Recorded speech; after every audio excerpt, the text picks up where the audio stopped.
cantique avant la prédication. Quand sur l'ordre du Seigneur, bientôt les tombes s'ouvriront. Et pour nous, le grand matin se lèvera. On va chanter ensemble ce cantique. Quand sur l'ordre du Seigneur, bientôt les tombes s'ouvriront. Et pour nous, le grand matin se lèvera. Quand le regret du Sauveur, les élus se retrouveront. Et le grand appel enfin retentira. Quand là-haut, dans le ciel même, se fera l'appel suprême par Jésus que l'on aime. Je le sais, oui, gloire à Dieu, je serai là. En ce jour si merveilleux, les morts en Christ se lèveront. Pour l'éternité, Jésus les recevra. Triomphant et glorieux, et rachetés apparaîtront. Et le grand appel enfin retentira. Quand là-haut, dans le ciel même, se fera l'appel suprême par Jésus que l'on aime. Je le sais, oui, gloire à Dieu, je serai là.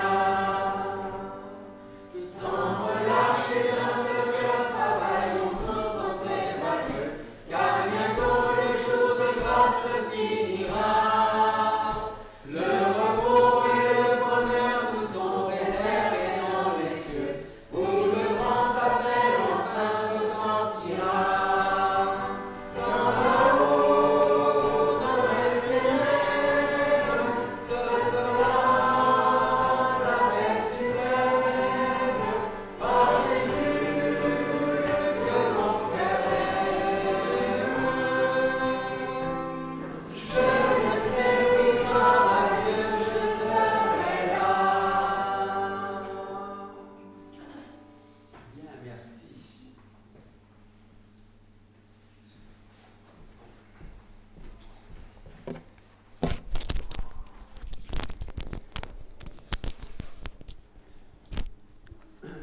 Ça fait plaisir de voir l'église aussi pleine. Ça fait plaisir de voir des têtes qu'on n'a pas vues depuis. Tu étais adolescent la dernière fois que je t'ai vu? Peut-être un peu plus. Je vous présente Arnaud, le frère de Stéphane et le frère de Laetitia. Est-ce que tu veux présenter ta famille, Arnaud?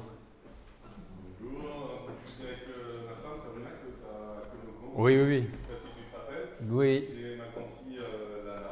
Et Lana. la plus petite Flora. Flora.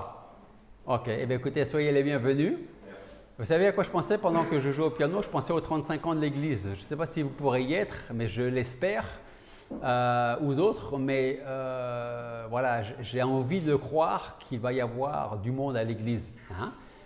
Vous voyez, aujourd'hui, tout le monde n'est pas là encore, aujourd'hui. Donc, j'ai envie de penser que c'est Dieu qui nous prépare ce week-end au mois de septembre et au mois d'octobre. En tout cas, soyez les bienvenus. Vous êtes là pour quelques années? Les vacances. Bien.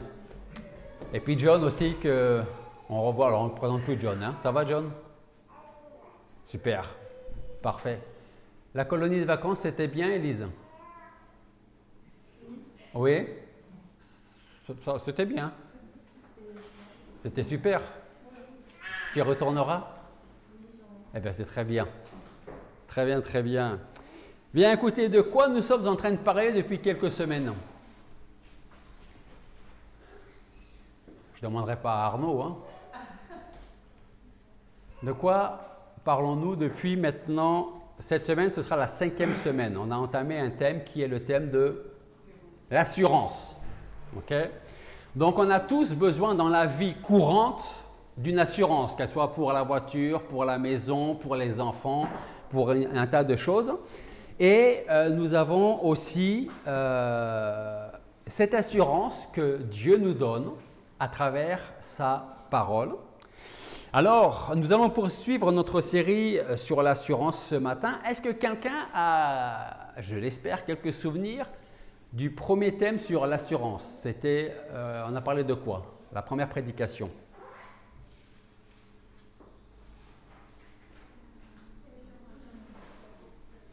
C'est ça. C'est ça, les différents types d'assurance et l'assurance en général. Ensuite, nous avons parlé d'un sujet sur 2 dimanches. C'était l'assurance de notre salut. Okay? La semaine dernière, nous avons vu l'assurance de quoi?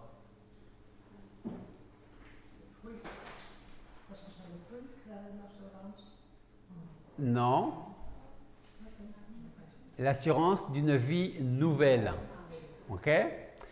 Ce matin, nous allons parler d'une autre assurance que la parole de Dieu nous donne. On va lire le passage avant de vous donner le thème de l'assurance. On va regarder Romains chapitre 7.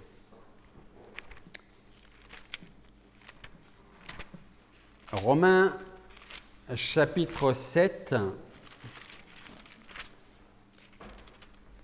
Mais nous allons prier juste avant. Père Céleste, nous voulons te remercier parce que tu nous fais la grâce d'être là dans ta maison. Nous voulons te remercier de nous avoir réunis. Merci pour ces moments que tu nous permets de passer autour de ta parole entre frères et sœurs. Merci pour ta parole qui est vivante, efficace, qui nous parle, qui nous enseigne, qui nous instruit. Alors je veux te demander, Seigneur, donc continue à le faire aujourd'hui, ce matin, à travers la prédication. Merci de nous disposer favorablement, Seigneur, que nous soyons attentifs à ce que tu veux nous enseigner. Et c'est en ton nom que nous te prions. Amen. Romains chapitre 7. Frères, ne savez-vous pas, car je parle à des personnes qui connaissent la loi, que la loi n'a de pouvoir sur l'homme que pendant qu'il est en vie? En effet, la femme qui est mariée est liée par la loi à son mari tant qu'il est vivant, mais si le mari meurt, elle est dégagée de la loi du mari. Si donc durant la vie de son mari, elle épouse un autre homme, elle sera appelée adultère. Mais si son mari meurt, elle est affranchie de la loi, de sorte qu'elle n'est point adultère si elle épouse un autre homme. Ainsi donc, vous aussi, mes frères, vous êtes morts à la loi par le corps de Christ pour être à un autre, savoir, à celui qui est ressuscité des morts, afin que nous portions des fruits pour Dieu. Car lorsque nous étions dans la chair, les passions des péchés excités par la loi agissaient dans nos membres de manière à produire des fruits pour la mort. Mais maintenant que nous sommes délivrés de la loi, étant morts à celle sous laquelle nous étions retenus, nous servons Dieu dans un esprit nouveau et non selon la lettre qui a vieilli. Que dirons-nous donc? La loi est-elle la cause du péché? Nullement, au contraire. Je n'ai connu le péché que par la loi, car je n'eusse point connu la convoitise si la loi nous dit « Tu ne convoiteras point ». Mais le péché, prenant occasion du commandement, a produit en moi toutes sortes de convoitises. Car sans la loi, le péché est mort. Pour moi, autrefois, sans loi, je vivais. Mais le commandement étant venu, le péché a repris vie. Et moi, je suis mort, et il s'est trouvé que le commandement qui devait me donner la vie m'a donné la mort. Car le péché, prenant occasion du commandement, m'a séduit et par lui m'a fait mourir. Ainsi, la loi est sainte et le commandement est saint, juste et bon. Ce qui est bon m'a-t-il donc donné la mort? Nullement. Mais c'est le péché afin qu'il parût péché, en me donnant la mort par une chose bonne, et que le péché devint excessivement pécheur par le commandement. Verset 14. En effet, nous savons que la loi est spirituelle, mais moi je suis charnel, vendu au péché. Car je n'éprouve point ce que je fais, je ne fais point ce que je veux, mais je fais ce que je hais. Or, si je fais ce que je ne veux pas, je reconnais par là que la loi est bonne. Et maintenant, ce n'est plus moi qui le fais, mais c'est le péché qui habite en moi. Car je sais que le bien n'habite pas en moi, c'est-à-dire dans ma chair, parce que j'ai la volonté de faire le bien, mais je ne parviens pas à l'accomplir. Car je ne fais pas le bien que je veux, mais je fais le mal que je ne veux pas faire. Que si je fais ce que je ne veux pas, ce n'est plus moi qui le fais, mais c'est le péché qui habite en moi. Je trouve donc cette loi en moi, c'est que quand je veux faire le bien, le mal est attaché à moi. Car je prends plaisir à la loi de Dieu selon l'homme intérieur. Mais je vois une autre loi dans mes membres qui combat contre la loi de mon esprit et qui me rend captif sous la loi du péché qui est dans mes membres. Misérable homme que je suis, qui me délivrera de ce fardeau de mort? Je rends grâce à Dieu par Jésus-Christ notre Seigneur. Je suis donc assujetti moi-même par l'Esprit à la loi de Dieu, mais par la chair à la loi du péché. Il n'y a donc maintenant aucune condamnation pour ceux qui sont en Jésus-Christ, qui marchent non selon la chair, mais selon l'Esprit. Parce que la loi de l'Esprit de vie qui est en Jésus-Christ m'a affranchi de la loi du péché et de la mort. Car ce qui était impossible à la loi, parce qu'elle était affaiblie par la chair, Dieu l'a fait, en voyant son propre Fils dans une chair semblable à celle du péché, et pour le péché. Il a condamné le péché dans la chair, afin que la justice de la loi fût accomplie en nous, qui marchons non selon la chair, mais selon l'Esprit. Car ceux qui vivent selon la chair s'affectionnent aux choses de la chair, mais ceux qui vivent selon l'Esprit s'affectionnent aux choses de l'Esprit. Car l'affection de la chair, c'est la mort, mais l'affection de l'Esprit, c'est la vie et la paix. Parce que l'affection de la chair est inimitié contre Dieu, car elle ne se soumet pas à la loi de Dieu, et en effet, elle ne le peut. Or, ceux qui sont dans la chair ne peuvent plaire à Dieu. Voilà pour ce qui est de notre passage. Dans le chapitre 7, ce sont les versets 18 à 24 que je voudrais retenir en première partie. Donc Romains chapitre 7, versets 18 à 24, qui dit « Car je sais que le bien n'habite pas en moi, c'est-à-dire dans ma chair, parce que j'ai la volonté de faire le bien, mais je ne parviens pas à l'accomplir. Je ne fais pas le bien que je veux, mais je fais le mal que je ne veux pas faire.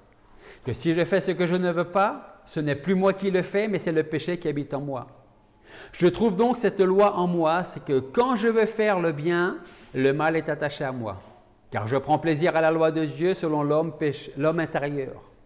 Mais je vois une autre loi dans mes membres, qui combat contre la loi de mon esprit et qui me rend captif sous la loi du péché qui est dans mes membres. » Et le verset 24, Paul dit « Misérable homme que je suis, qui me délivrera de ce fardeau de mort ?» Alors, le thème sur l'assurance que je voudrais développer avec vous, je voudrais vous parler de l'assurance d'une glorieuse résurrection.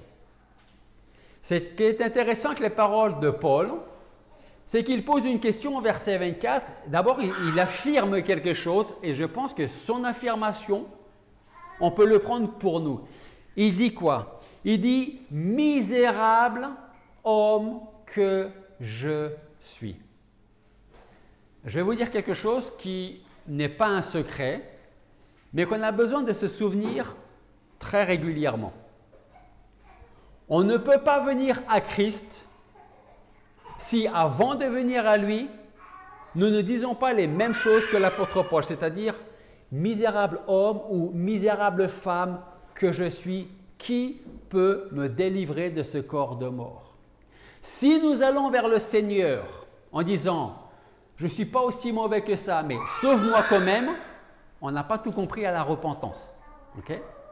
Donc, l'apôtre Paul réalise son état comme nous devrions le faire. Misérable homme que je suis, et ensuite il va poser une question. Il dit, qui me délivrera de ce fardeau de mort? Est-ce que vous vous souvenez des deux questions, les deux premières questions que je vous ai posées la semaine dernière? On a parlé d'une nouvelle vie. Okay? La première question c'était, qui n'a jamais rêvé d'une nouvelle vie? La deuxième, c'était qui n'a jamais voulu avoir une seconde chance? Okay? Plusieurs, peut-être, ont eu le sentiment par le passé d'avoir totalement raté leur vie. Je ne vous poserai pas la question dans le sens où je ne veux pas une réponse, mais je vous pose la question pour savoir ce que vous en pensez pour vous-même. Donc, je reprends. Peut-être que plusieurs, dans le passé, ont eu le sentiment d'avoir totalement raté, ruiné leur vie. Et j'ai envie de dire que peut-être, et ça, il n'y a que vous et Dieu qui le savez, peut-être vous avez raison de le penser, que oui, effectivement, où j'ai ruiné ma vie, où j'ai perdu des années et des années de ma vie dans le passé. Paul ne se contente pas seulement de poser la question, à savoir qui peut le délivrer de ce corps de mort, il donne aussi la réponse. Vous savez pourquoi on aime bien les épîtres de Paul? Certainement, en tout cas moi, certainement parce que Paul était un apôtre très optimiste. C'est peut-être pour ça qu'on aime les écrits de Paul. Si nous lisons le verset suivant, le verset 25, nous l'entendons dire, alors il pose la question, qui peut me délivrer de ce corps de mort? Et au verset 25, il reprend la parole et il dit, je rends grâce à Dieu par Jésus-Christ notre Seigneur. Je suis donc assujetti moi-même par l'Esprit à la loi de Dieu, mais par la chair à la loi du péché. Et il continue au chapitre 8, avec les 4 premiers versets. Qu'est-ce qu'il dit? C'est ça qui est formidable avec l'apôtre Paul. Je suis misérable, mauvais, pécheur. Le bien que je veux faire, je n'arrive pas à le faire. Et le mal que je ne veux pas faire, je le fais. Qui peut se comparer à ces paroles de l'apôtre Paul? Hein? Je pense que tout le monde peut le dire. Le bien que je veux faire, je n'arrive pas à le faire. Le mal que je ne veux pas faire, malheureusement, il gagne trop souvent. Donc il dit, je suis misérable, perdu, pécheur. Et il dit, qui peut me délivrer de ce corps de mort? Et regardez le verset 8, chapitre 8, le premier verset, qu'est-ce qu'il dit? Il dit, il n'y a donc maintenant aucune condamnation pour ceux qui sont en Jésus-Christ. Juste avant, il dit, qui peut me délivrer de ce corps de mort? Et juste après, il dit, il n'y a pas de condamnation pour ceux qui sont en Jésus-Christ. Qui marchent, non selon la chair, mais selon l'esprit. Parce que la loi de l'esprit de vie, qui est en Jésus-Christ, m'a affranchi de la loi du péché et de la mort. Car ce qui était impossible à la loi, parce qu'elle était affaiblie par la chair, Dieu l'a fait. Comment? En envoyant son propre Fils dans une chair semblable à celle du péché et pour le péché. Il a condamné le péché dans la chair, afin que la justice de la loi fût accomplie en nous, nous qui quoi? Qui marchons non selon la chair, mais selon l'esprit. La question de Paul, c'est qui me délivrera de ce fardeau de mort, de ce corps misérable? La réponse, il dit, je rends grâce à Dieu par Jésus-Christ notre Seigneur, car il n'y a maintenant aucune condamnation pour ceux qui sont en Jésus-Christ. Alors je vais ouvrir et refermer très rapidement une parenthèse. Ça ne veut pas dire que je suis misérable. Qui peut me délivrer de ce corps de mort? Mais il n'y a quand même pas de condamnation. Donc je vais continuer à vivre comme si je ne connaissais pas le Seigneur, puisque de toute manière, je n'ai plus aucune condamnation. Ce n'est pas ce que ni l'apôtre Paul, ni aucun apôtre, et encore moins le Seigneur nous demande de faire et notre manière de vivre. Okay? Mais pourquoi est-ce qu'il n'y a plus de condamnation pour ceux qui sont en Jésus-Christ? Alors qu'on continue à faire le mal qu'on ne veut pas faire et on n'arrive pas à faire le bien qu'on devrait faire. C'est quand même parfois un peu contradictoire, n'est-ce pas? Je continue à faire le mal que je ne veux pas faire. Je n'arrive pas à faire le bien, mais la Bible me dit que je n'ai plus de condamnation si je marche avec Jésus-Christ. Pourquoi?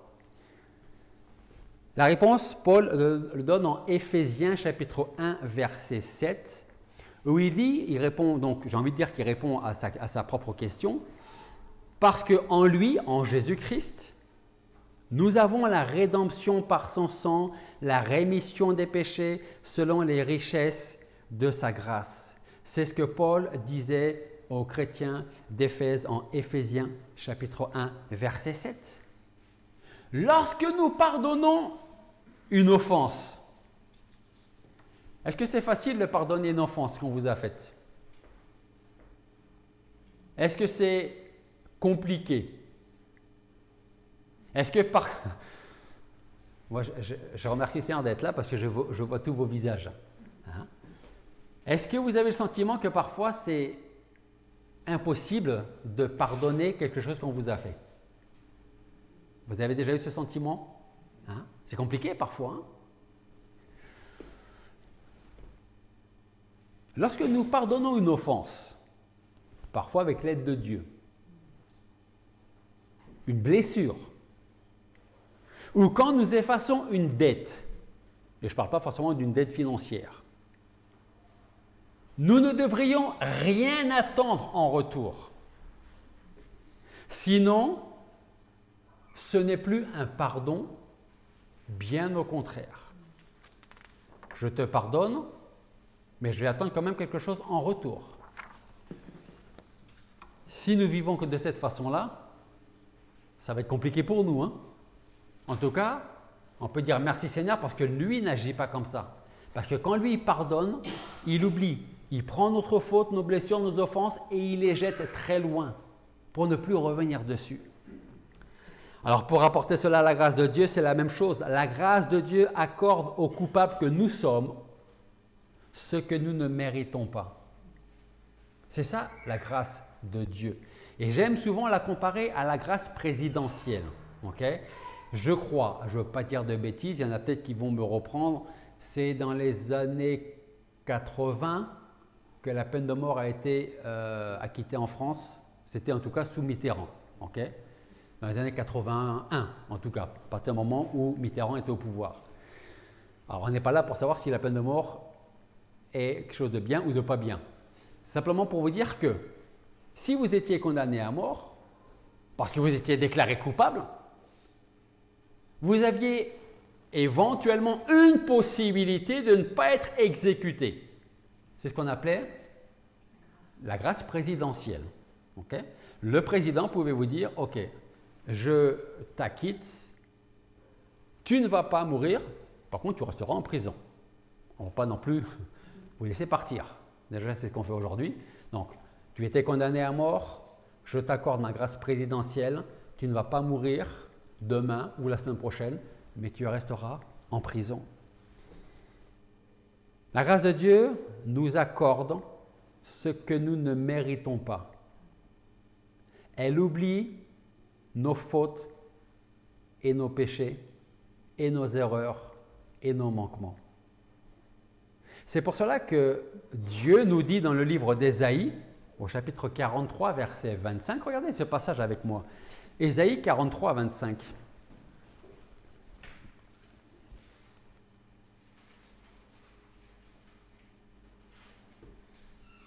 Vous allez voir que d'une certaine façon, ce verset rejoint, je vais vous en parler, celui qu'on a vu la semaine dernière.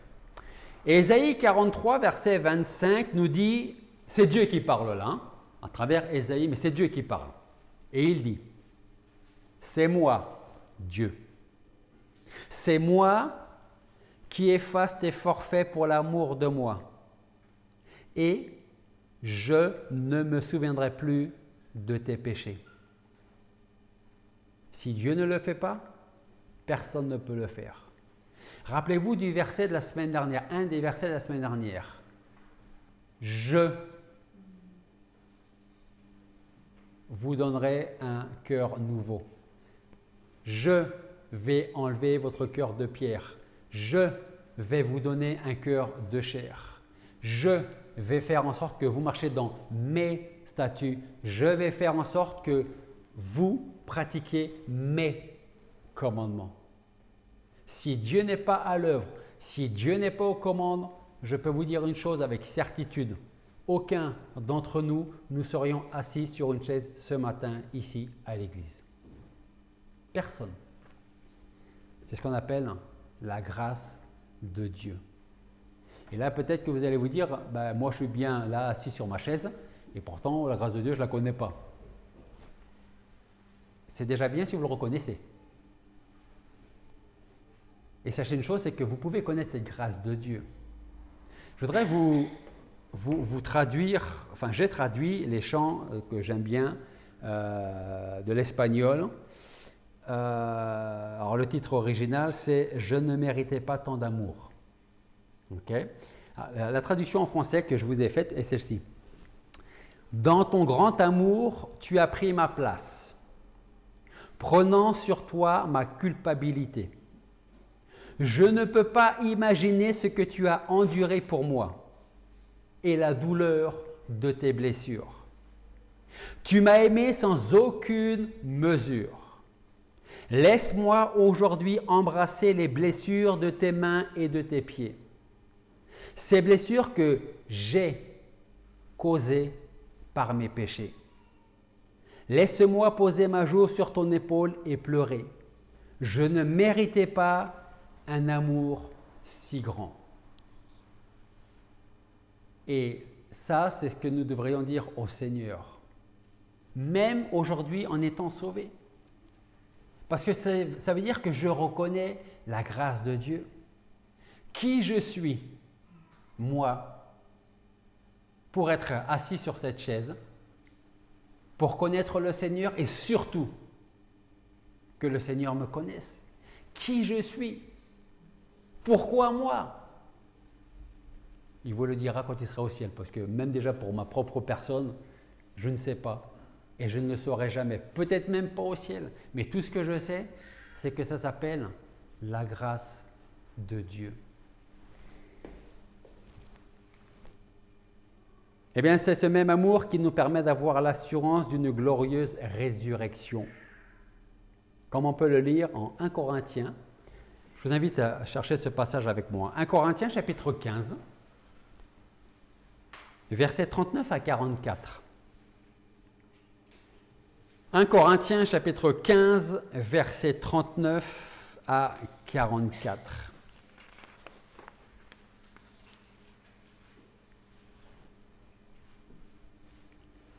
Alors on pourrait se dire, mais pourquoi est-ce qu'on n'a pas pris ce texte pour parler de l'assurance d'une glorieuse résurrection? Bien parce qu'avant de ressusciter avec une glorieuse résurrection en Jésus-Christ, il fallait savoir pourquoi est-ce qu'on allait ressusciter. C'est-à-dire qu'avant, nous devons dire, comme l'apôtre Paul, « Misérable homme ou femme que je suis, je ne mérite rien. Je ne mérite même pas que Dieu tourne même un œil vers moi. » Et là, Paul nous dit en 1 Corinthiens 15, à partir du verset 39, il nous dit « Toute chair n'est pas la même chair, mais autre est la chair des hommes et autre la chair des bêtes, autre celle des poissons et autre celle des oiseaux. Il y a aussi des corps célestes et des corps terrestres, mais autre est l'éclat des célestes et autre celui des terrestres. Autre est l'éclat du soleil, autre l'éclat de la lune et autre l'éclat des étoiles. Car une étoile est différente d'une autre étoile par son éclat. » Verset 42. « Telle est aussi la résurrection des morts. Le corps est semé corruptible, il ressuscite incorruptible. Il est semé méprisable, il ressuscite glorieux. Il est semé infirme, il ressuscite plein de force. Il est semé corps animal, il ressuscite corps spirituel. Il y a un corps animal ou un corps charnel, selon les versions que vous avez, et il y a un corps spirituel. Si Christ a souffert, et si ensuite il est mort, c'est pour qu'un jour, la maladie, les infirmités, les souffrances, les douleurs, et la mort soit totalement éradiquée, qu'on n'en entende plus jamais parler. Parce que toutes ces mauvaises choses sont arrivées avec la première désobéissance d'Adam et Ève dans le jardin. Et quand le Seigneur reviendra chercher les siens, nous verrons de nos yeux les promesses de Dieu que nous trouvons en Apocalypse chapitre 21. Regardez avec moi Apocalypse chapitre 21. Lorsque nous allons connaître une glorieuse résurrection. Mais avant de lire Apocalypse 21, une autre question. Pourquoi pouvons-nous affirmer, si nous sommes en Christ, que nous allons connaître une glorieuse résurrection? Tout simplement parce que Christ est ressuscité. Si Christ n'était pas ressuscité, on ne serait pas là, et encore moins en train de prêcher sur une résurrection qui n'a pas eu lieu et que la nôtre n'aura pas lieu non plus. Christ est ressuscité. Qu'on le croie ou pas, ça ne change rien à l'histoire de l'humanité et à notre histoire. Qu'on croit en Christ ou pas, qu'on croit qu'il est le Fils de Dieu, qu'il est Dieu ou pas, qu'on croit qu'il est venu, qu'il est mort à notre place sur la croix ou pas, ça ne change rien à la vérité. Christ est bienvenu. Aujourd'hui, nous sommes en 2023, pas par rapport à Mahomet, Bouddha, Confucius, mais par rapport à Jésus-Christ. Donc Apocalypse chapitre 21, versets 1 à 7. Ça, c'est ce qui nous attend, avec l'assurance d'une glorieuse résurrection. Je vis ensuite un ciel nouveau et une terre nouvelle, car le premier ciel et la première terre avaient disparu, et la mer n'était plus. Et moi, Jean, je vis la sainte cité, la nouvelle Jérusalem, qui descendait du ciel d'auprès de Dieu, préparée comme une mariée qui s'est ornée pour son époux. Et j'entendis une grande voix du ciel qui disait, « Voici le tabernacle de Dieu avec les hommes, et il habitera avec eux, ils seront son peuple, et Dieu sera lui-même avec eux. Il sera leur Dieu. » Verset 4. « Et Dieu essuiera toute larme de leurs yeux, et la mort ne sera plus. Il n'y aura plus ni deuil, ni cri, ni travail, car les premières choses sont passées. Et celui qui était assis sur le trône dit, « Voici, je fais toutes choses nouvelles. » Puis il me dit, « Écris, car ces paroles sont véritables et certaines. » Il me dit aussi, « En effet, je suis l'alpha et l'oméga, le commencement et la fin. » Je donnerai... Ce verset 7, je voudrais vraiment que, si vous ne connaissez pas Jésus-Christ personnellement pour vous, vous preniez ce verset 7 pour vous, qui dit, c'est Jésus-Christ qui parle. « Je donnerai gratuitement de la source d'eau vive à celui qui a soif. Celui qui vaincra héritera toutes choses. Je serai son Dieu et il sera mon fils. » Aujourd'hui, l'homme est toujours à la recherche de quelque chose de nouveau ou de quelque chose de mieux, que ce soit le plus riche ou le plus pauvre des hommes, avec un grand H, homme ou femme. On a toujours besoin de quelque chose de plus, quelque chose d'autre, quelque chose de nouveau, quelque chose qui va changer notre vie, parce que j'ai tellement d'argent que je peux faire tout ce que je veux, en fin de compte, je peux être malheureux. Et je peux être aussi malheureux parce que je n'ai pas assez d'argent pour faire tout ce que j'ai envie de faire, ou tout ce que j'aimerais faire. Mais vous savez, quand vous êtes en Jésus-Christ, vous n'êtes pas seulement les plus heureux et heureuses de la terre, vous êtes aussi les plus riches, parce que nous sommes héritiers et co-héritiers avec Jésus-Christ. Alors, si vous voulez connaître cette glorieuse résurrection, cela est tout à fait possible. Paul nous dit en Philippiens chapitre 3, versets 17 à 21, Philippiens chapitre 3, versets 17 à 21.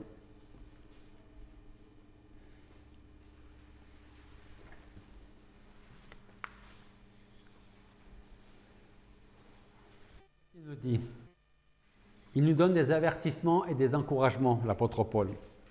Philippiens 3, 17, il dit « Soyez tous mes imitateurs, comme lui l'a été de Jésus-Christ. Et regardez à ceux qui se conduisent suivant le modèle que vous avez en nous. Car plusieurs, je vous l'ai dit souvent, et maintenant je vous le redis en pleurant, se conduisent en ennemis de la croix de Christ. Leur fin sera la perdition, leur Dieu c'est leur ventre, leur gloire est dans leur infamie et leur affection sont aux choses de la terre. » Verset 20. Pour nous, nous sommes citoyens des cieux, d'où nous attendons aussi le Sauveur, le Seigneur Jésus-Christ. Et qu'est-ce qu'il fera quand il reviendra? Ce qui va nous confirmer l'assurance d'une glorieuse résurrection. Verset 21. Il transformera notre corps de notre humiliation pour le rendre conforme au corps de sa gloire, selon le pouvoir qu'il a de s'assujettir toutes choses. Paul disait, « Misérable homme que je suis ». Nous devons dire, « Misérable homme ou femme que je suis ». On peut dire, le mal que je ne veux pas faire, je le fais. Le bien que je cherche par tous les moyens à faire, je n'arrive pas à le faire. Qui peut me délivrer de ce corps de mort? Mais j'ai quand même une assurance, c'est qu'il n'y a plus de condamnation si je suis en Jésus-Christ. Et un jour, quand il va revenir, il va transformer ma vie, il va transformer mon corps. Et à ce moment-là, je serai délivré de ce corps misérable, pécheur, pour entrer dans sa gloire à lui. Alors pour conclure, je dirais simplement, tournez les yeux vers Jésus-Christ, reconnaissez dans votre cœur que vous êtes pécheur et perdu, et dites-lui que vous voulez qu'il devienne votre Seigneur et Sauveur, et alors il transformera votre ancienne vie en une vie nouvelle, comme on l'a vu la semaine dernière. Vous connaîtrez également une glorieuse résurrection quand il viendra vous chercher pour être avec lui dans son royaume. Et pour terminer, peut-être que vous, ou ceux qui nous suivent, sont en train de se dire « Moi, je ne crois pas en la résurrection.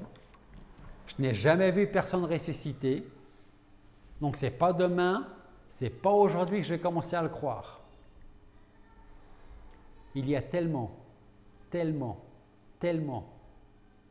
de preuves non bibliques, non chrétiennes sur la résurrection de Jésus-Christ, en plus de ce qu'on peut lire là, que si vous ne voulez pas croire que Jésus-Christ est mort, eh bien vous allez rester dans votre péché. Christ est mort, Christ est ressuscité. La Bible nous dit qu'aujourd'hui, il est assis à la droite du Père et il intercède pour chacun de ses enfants. Je ne fais pas partie de ses enfants, vous pouvez le faire. Rien, sauf votre cœur de pierre, ne peut vous empêcher de venir à Jésus-Christ. Et il vous laisse une dernière promesse et je termine avec ça. Ça fait 3 fois que je dis que je termine. Mais c'est tellement important. Parce que peut-être que vous allez vous dire, moi je suis comme l'apôtre Paul, je ne connais rien de sa vie, mais moi je peux dire, j'ai eu une vie, un passé misérable. Aujourd'hui, je peux paraître comme quelqu'un qui est bien, qui est stable, qui est conforme au monde, mais dans mon cœur, je suis tellement misérable. J'ai fait tellement de choses mauvaises, je ne suis même pas sûr que Dieu, non seulement puisse, mais surtout veuille me sauver, tellement j'ai fait des choses horribles. Jésus-Christ nous dit quoi? Je ne mettrai pas dehors celui qui vient à moi. Quand il est mort sur la croix, il a dit les 3 derniers mots. Tout est accompli, même pour celui qui pense que je n'ai pas l'envie, la force, la puissance de le sauver. Je ne mettrai pas celui dehors, celui qui vient à moi. Prions. Père Céleste, nous voulons te remercier parce que, à travers cette assurance que nous avons de notre glorieuse résurrection, nous pouvons savoir que ton Fils Jésus-Christ est réellement ressuscité. Et c'est pour cela que nous pouvons être assis dans ta maison ce matin pour entendre cette promesse qui vient de ta parole, qui nous dit que lorsque tu viendras nous chercher, alors tu transformeras notre corps misérable en un corps glorieux, semblable à celui de Jésus-Christ. Merci pour cette promesse et nous voulons nous y attacher en attendant ton retour. Merci Père Céleste pour ton salut en Jésus-Christ. Et je veux te prier pour les personnes qui nous écoutent, qui vont nous écouter, qui vont peut-être te rechercher. Dévoile-toi à eux, parle dans leur cœur, montre-leur leurs péchés, leur condamnation. Change leur cœur de pierre en cœur de chair afin qu'ils puissent se tourner vers toi. Sois à l'œuvre dans leur vie. Et c'est en ton nom que nous te prions. Amen.